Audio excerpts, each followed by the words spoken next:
ఆకలి బాధలు లేని హైదరాబాద్ లక్ష్యంగా క్యాంటీన్లు ప్రారంభిస్తున్నామని అన్నారు మంత్రి పొన్నం ప్రభాకర్. హైదరాబాద్ మోతీనగర్ లో ఇందిరమ్మ క్యాంటీన్ను ప్రారంభించారు మంత్రి పొన్నం.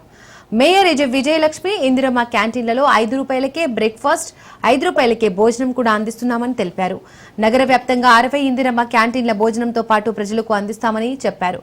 గ్రాబీ హటాబో అనే నినాదంతో ఇందిరమ్మ పేదల అభివృద్ధికి కృషి చేస్తుందని తెలిపారు.